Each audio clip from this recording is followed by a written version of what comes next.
Hey everyone, welcome back to the channel. In today's math tutorial, we're learning how to factor one of the most important algebra patterns, the difference of two squares. If you've seen something like x squared minus 9 and we're not sure how to factor it, don't worry. I'll walk you through it step by step. Factoring the difference of two squares. What is the difference of two squares? The difference of two squares is a special factoring pattern that looks like this. A squared minus b squared is equals to the quantity of a plus b times to the quantity of a minus b. It only works when you have exactly two terms.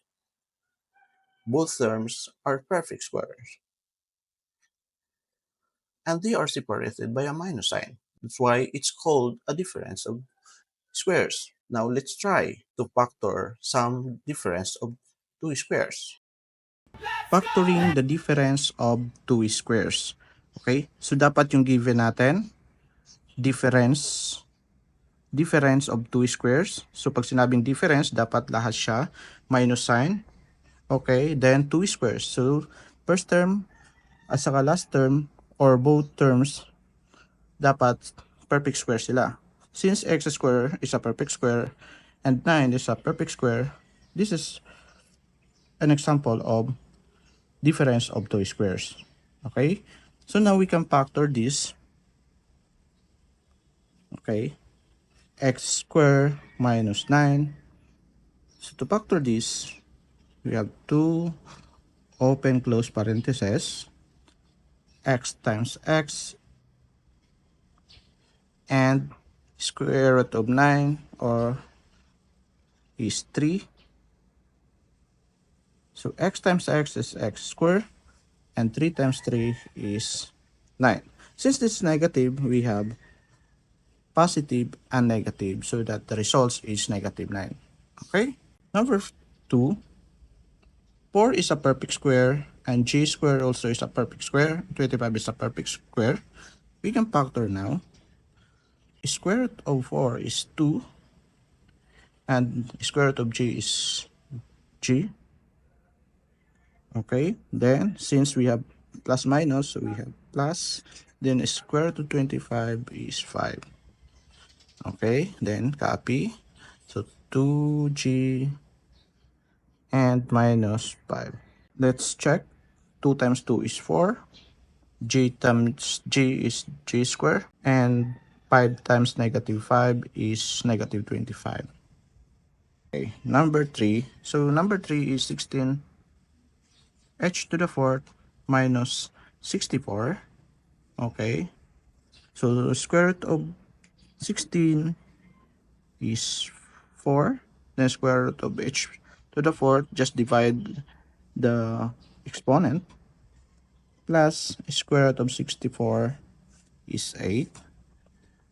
Okay, then copy for h squared. Then since this positive, we have one negative, then it's 8. Check. 4 times 4 is 16. H squared times h squared is h to the 4th. Then 8 times negative 8 is negative 64. Number 4, we have 9i squared minus 49i's I to the 6th power. So 9 and 49 are both perfect square. Okay, so square root of 9 is 3. Square root of I squared is I. Plus square root of 49 is 7. Then square root of I squared, just divide the exponent by 2. Okay, so we have 3. So copy 3i. From positive, negative yung isa. Then 7i cube. Okay, last number, we have g squared k to the 4th minus 16m to the 8th power. Okay, so pareha silang perfect square. Now we can factor this.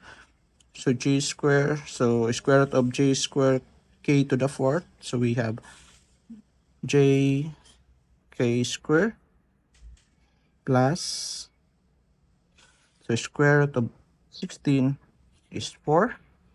And Square root of m to the 8th power is m to the 4.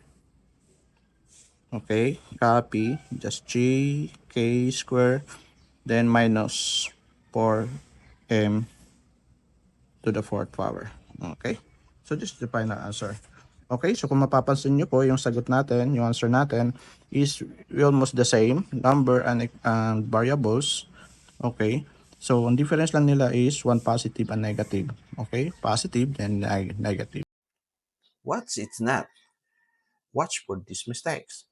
This method does not work if it's not a difference. Example, x squared plus 9. That's sum of the squares and not factorable over the real numbers. One of both terms are not perfect squares. There are more than two terms. Then you need a different method. Now it's your turn. Try factoring this difference of the squares. Examples. Leave your answers in the comments.